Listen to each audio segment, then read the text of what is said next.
and welcome. Today we're looking at the Dromida Wasteland. This right here is a ready to run 1/18 scale electric 4-wheel drive truck. I had one of these for a while now, and Tower had them on special for Black Friday, so I went ahead and picked one up.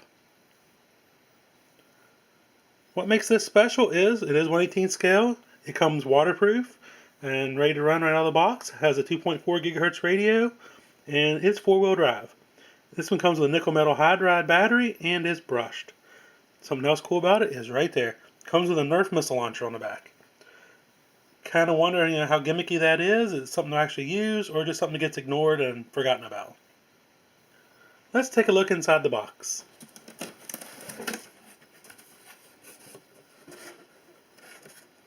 Inside we have the truck. We see a radio, a loose dart here, and some paperwork. Oh, there's some extra darts and batteries for the radio and the instruction manual. Also an advertisement for RC Driver magazine. So let's go ahead and throw this aside, the instruction manual for now, and let's start with this box over here. Let's see what's in this box. Should be the wall charger.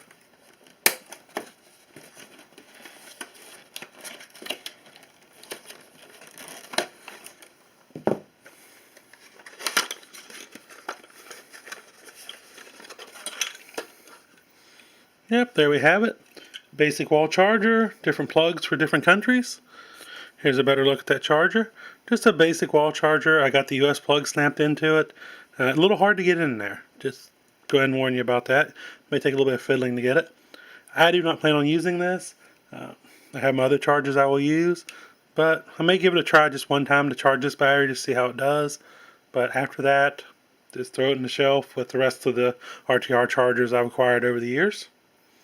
But if you don't have a charger, this would be good, especially if you have a small child that you want to give them a small little car, this would be enough charger for them. It does take a while to charge, probably about 4 hours is what I hear. Next up, let's take a look at this radio.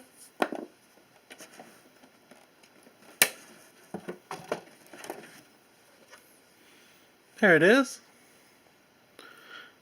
Nothing really fancy here. I mean, it's just a basic radio. Fits my hand pretty good. Like we're used to in a lot of the RTR style radios. It has your stuff back here underneath this little door here where your on-off switch is. It has your steering and your throttle, and also has your reversing switches. Something that makes this different though is right here by your thumb. It has the third channel button. This right here is to launch the darts. It has a nice little caliper and brake rotor there behind the wheel. Hey, wheel's nice and soft, it's foam, not hard rubber, kind of like that. It does fit my hand pretty good. I have a pretty good size hand. I don't know how it would fit a smaller kid's hand, but for mine, pretty comfortable, I think. Now let's get the truck out. That's the big deal, right? Let's take a look at it.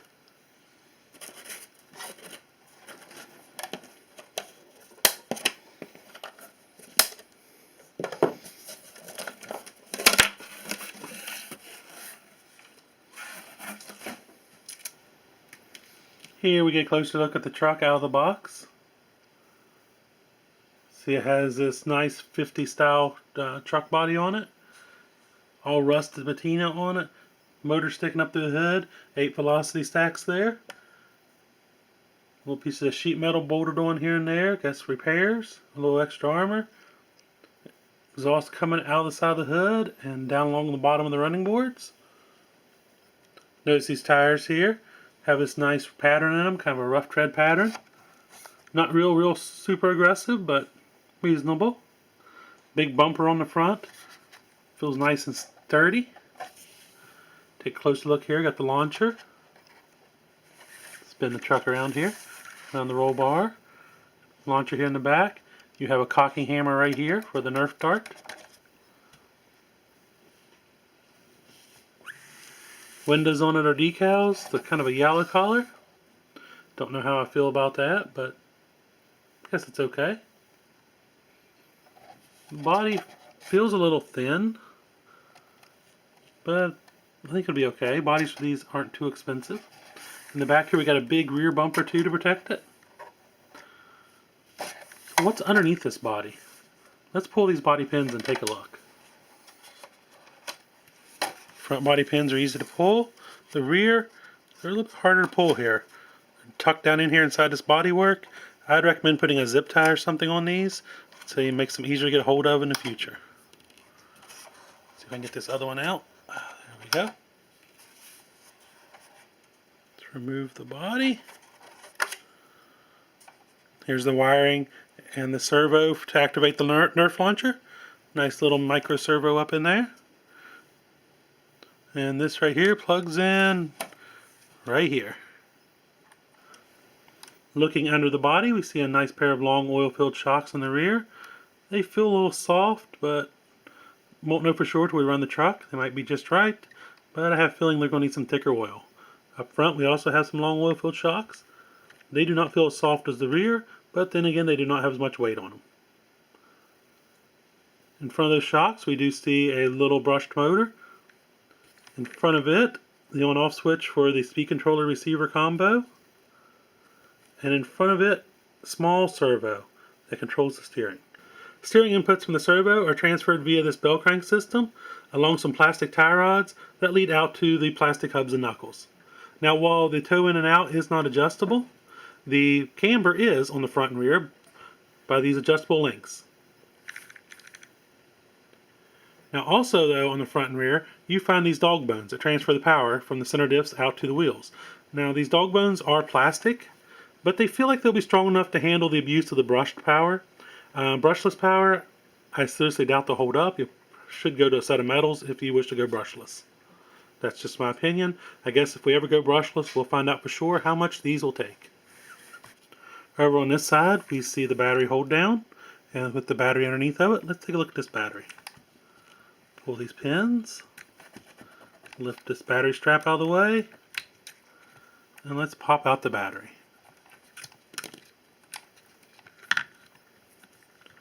Here we have a little 7.2 volt, 1300 megaamp nickel metal hydride battery. Small battery, so that should do a good job. I know that people do run these brush setups on lipos.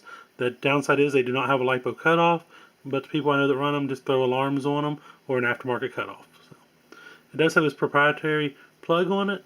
I plan on changing this plug out for a Dean's. That way it'll fit my charger, and all my other batteries I have will fit this truck. It keeps everything just kind of consistent. Another better look here at them rims and tires. Rims have a nice off-road quality look to them. And I like the tires too. Ground clearance, not bad. I mean, you can see a little over thumbnail height. So not bad for such a small truck. At each end, the truck has some gear diffs. They feel nice and smooth. And transferring power from the motor there in spur gear to the front and rear is a drive shaft that runs right down the center of the chassis. So what are my thoughts and first impressions on this truck after getting out of the box? First impression is, love the look. The look is awesome. I'm a post-apocalyptic fan, and this truck fills that look pretty decently. Opinions though, without running it, is it looks like it'll go good, but like I said, I'm just not sure about these soft rear shocks it has. I mean, that just seems too soft. But we will see. I will give it its fair day in court. So now we just have to throw a battery in it and go out and see how well she does. I do have a feeling, like I said before, that this Nerf launcher will just be gimmicky and hardly ever used, but then again, you never know. My daughter will also play with this truck, and she'll probably enjoy the Nerf gun a lot more than I will.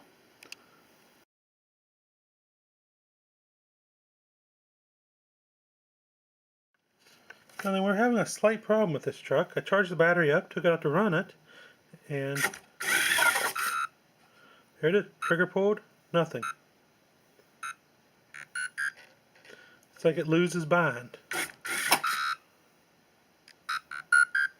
So I don't know if it's just the battery didn't get a good charge or not. We're going to throw a lipo in it and see what happens.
we've come to the end of this review of this little Dromida Wasteland truck. What do I think of it? It's a great little truck. Definitely well worth the money. I mean, $100 retail. You get a truck that's fun, reasonably fast, and just a blast to drive. Yes, the Nerf launcher is cool. It can be kind of a little bit gimmicky, I guess, but it is neat. Something just to drive around with in case you launch darts. It has a lot of distance. That really surprised me for such a small launcher. But I guess I shouldn't be surprised since the cocking mechanism is so hard to pull back. One problem I did have though was the battery that came with this truck, the nickel metal hydride, it false peaked on me. So charged it again, same thing. I don't know if it's just a bad battery or what, but I did try two different chargers, same results. The upside is I don't use nickel metal hydride batteries, so it wasn't a big deal to me, but to a first timer it would be.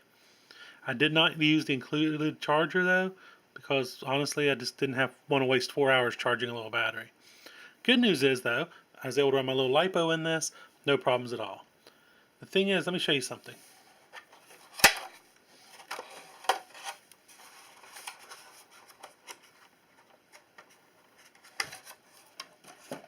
If you decide to run a lipo in this truck does not have a lipo cutoff. You'll need to run an external lipo cutoff, or like I did here, I'm running a lipo alarm.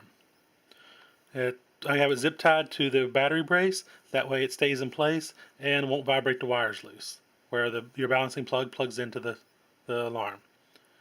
The good thing is this alarm has, of course, the audio alarm and a visual alarm where a bright red light flashes whenever it gets low. You can actually see this light flash through the body. So that's kind of cool. Something about it here is whenever you get a lipo, you have to make sure you get one small enough to fit underneath this battery bar.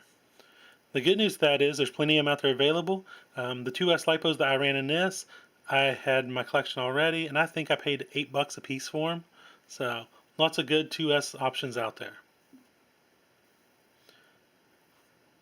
As far as the truck itself, seems to have held up well. Nothing seemed to broke or anything like that. The only problem I did have is the bottom of the truck saw a lot of scuffs and scrapes. It's from the chassis slapping the ground, which is caused by these soft shocks. I do plan on changing the oil out in these shocks. We will go a little bit thicker, and that should slow them down and keep that from happening. So what are my final thoughts on this little truck? I'd say if you've been hesitant about trying out the Dromida product, go ahead and give it a try. I mean, this truck's $100 retail. You can get it much cheaper than that. I even managed to get it for $50 shipped on Black Friday. So just keep your eyes open. There are some good deals out there. It's definitely worth the money. It's definitely good fun. And I don't think you'll be disappointed. I hope you've enjoyed this review. If you have any questions or comments, please drop them below and I'll do my best to answer them. Make sure you subscribe so you don't miss any of our future reviews or unboxings, updates, upgrades, anything like that. There'll be much more to come, I promise you that. And until next time, happy RCing.